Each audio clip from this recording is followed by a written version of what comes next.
Thank you, Program Director.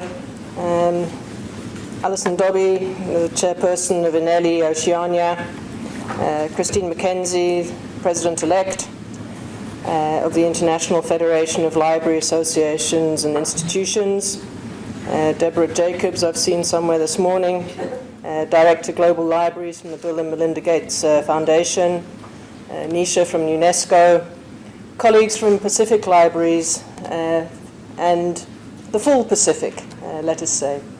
Yandra Vanaka, Namaste, Salam Alaikum, and a very good morning to everyone who's here.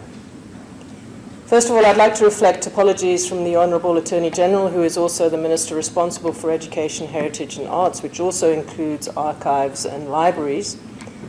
He's unfortunately off sick and would have loved to have been here because it's a very important part of our portfolio.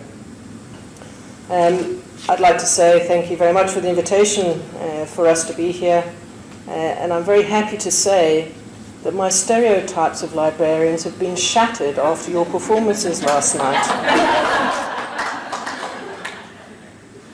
This morning I looked at what I call Uncle Google, and there were two particular interesting quotes. I usually say, when in doubt, look at the instruction book. But J.K. Rowling says, when in doubt, go to a library. And then another famous person said, the only thing that you absolutely have to know is the location of the library. Albert Einstein. Lawyers, my friends are lawyers. I've been taken to court so many times in the past 4 months, it's ridiculous. It's probably more times in my whole life, thankfully. But lawyers always say, you don't have to know all of the cases, you have to know where to look for them.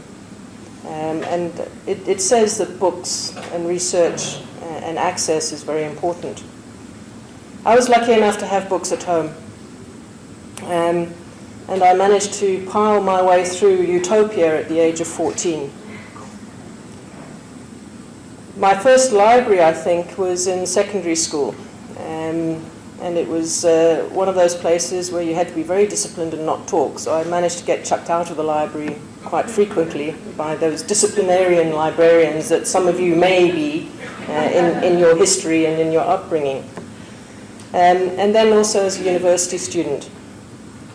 So in some senses, I've related libraries to work rather than to enjoyment and entertainment. And that to some extent colours the way in which you look at libraries. I remember never having a library card because I wasn't part of the public library. I only had access to the school and university libraries. And I always used to operate on the basis of those stereotypes that women ask directions and men don't. So I'd always go to the librarian and say, where do I find this book? Because that ridiculous card system confused the hell out of me. And even if I managed to find the card which related to the book that I wanted to find, trying to find it in that big library in the university was a mission. So take the shortcut, go to the librarian. But I think that the other thing that certainly at university, I always had to look over my shoulder because it was inevitably going to be a fine if I didn't return the book on time. So these are all some of the stereotypes that we develop of libraries in our period of growing up. But they're probably one of the greatest public services that can exist. In some senses, they're also the biggest secrets in society. And I think that what we need to be doing is to literally to open those doors to the library and to open those doors to learning. I think libraries are probably the first proponents of a recycling system.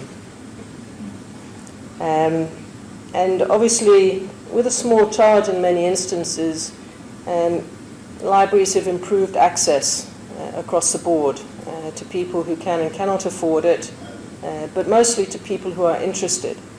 And the key then becomes, how do we make everyone interested? So then, as I said earlier on, then came Uncle Google, and traditional research changed. How we research, how we do research changed. Libraries have, in many instances, changed, and will have to continue to change to be able to keep up with technology. On Wednesday, you had a visit to go and see a range of libraries that we have in Fiji. You went to an urban centre, and I think that what you saw in Suva is probably partly reflective of some of the challenges that we have in Fiji in terms of expanding the library network. But we obviously still have to establish libraries both in schools as well as in communities.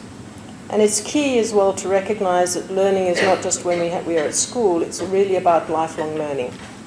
I always say that the day that I stop learning is when I'll be 6 foot under. So if we continue to learn, and as we get older and dementia, then learning becomes far more interesting. There's that old saying that the nice thing about dementia is you make new friends every day. I think that the other creative thing that some of my colleagues have been doing is using libraries as a way to teach people, for example, women how to sew. So bring them into the library, show them the books that show people how to sew, and then help them to practice. So I was signing a document the other day, and I was saying, what the hell are we doing signing off for sewing equipment when it's actually about libraries? So I had to go through it with a fine tooth comb to find out exactly what it was about. Now, within the Pacific context, and let's say the developing part of the Pacific, literacy is critically important, as well as numeracy. And I've started adding to say that there are actually 4 pillars of learning. One is literacy, the other numeracy, third technological literacy, and then physical literacy. In the Pacific, we have far too many people dying too early from non-communicable diseases. And so it's therefore important, I think, in the education context to have those 4 pillars. A parent recently told me that the most important things that we can give children are a strong foundation in terms of literacy and numeracy.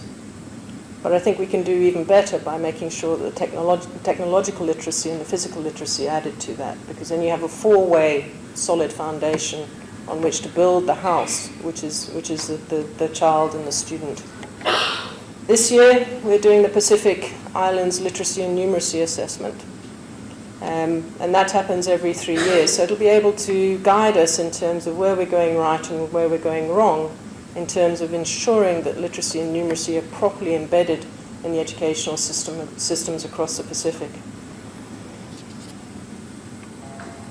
Part of that literacy jigsaw is going to be libraries.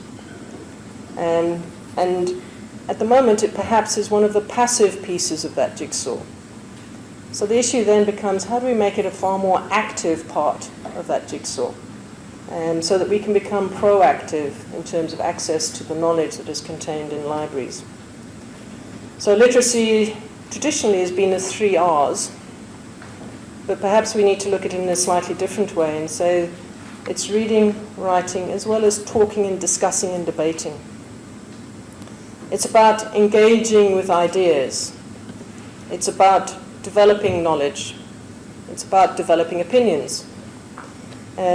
And it's also to some extent about problem solving, because the books, whether electronic or hard copy books, provide access to research.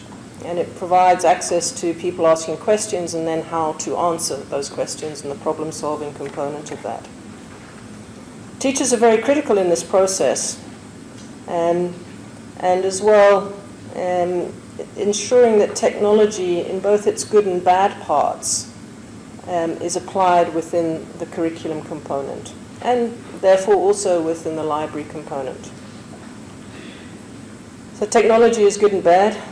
It has a different language, which doesn't qualify for literacy assessments, unfortunately. But it keeps developing, and that presents a challenge to us to keep developing and catching up, and at some point hopefully getting ahead of it, but that's probably unlikely. It's about leading to other, well, in some senses, technology hides literacy levels. So I was talking to the Vice-Chancellor of Fiji National University about the issue that we have in ensuring that our teachers are properly literate and numerate when they go into the school context. And he said one of the bad things about technology and the programs that we use is that it highlights the issues so that they can be corrected without us having to necessarily to analyze the problems. So it makes life a lot easier, and therefore it hides the proper level of literacy that we're at. So there are good and bad things about technology. And the good thing is that it's easier to check if you know where the spell check is and the grammar check is. But that tells you that you know where spell check is and grammar check is. It doesn't necessarily tell you that you actually know how to spell properly and how to address your grammatical approach. The bad thing is that not everyone has access to it. But you do, when you have access to it, have worldwide access. So some of the challenges are how do libraries address these issues hand in hand with the education system and as part of the education system. And that is a critical component. So I think for many of Pacific countries, potentially worldwide, libraries are always like the poor second cousins, and we need to be able to try and mainstream them into the mainstream so that we can address it together. The issue for us in Fiji, luckily, is that the budget has increased for libraries over the past 6 years by 150%. And that is really giving meaning to opening the doors of learning. So far, we've established 450 school libraries. In 2016, there was a decision that we should open up library corners in our early childhood care centres. And that's been done in 300 areas in Fiji. We have 36 community libraries, and that number continues to increase. And those are particularly in remote areas. We have a process of automating our 4 public libraries. And we're trying to ensure, as the government's motto and as part of the SDGs, that no one is left behind. And therefore we're also making sure that schools for learners with special needs are included. So there are 3 libraries being developed in that area as well. So some of the challenges that we face in the Pacific are perhaps how to address the mixed use approach to libraries, the paper copies as well as the e-copies. And how do we address issues with and without electricity? And that is a major challenge across the Pacific. But it's also how do we engage the Google generation that is now in our schools? And the Google generation is au fait with technology, but the teachers are not necessarily as au fait with technology. And how do we open up the world of libraries and the knowledge that they hold, not only for our children and students, but also for our adults, parents, teachers. And these are all challenges that we need to grapple with very strongly, but not alone, in conjunction with other partners in the process. So I'll leave you with those thoughts. Thank you very much, and I hope that your deliberations will be very constructive and as energetic as you were on the dance floor last night. Thank you.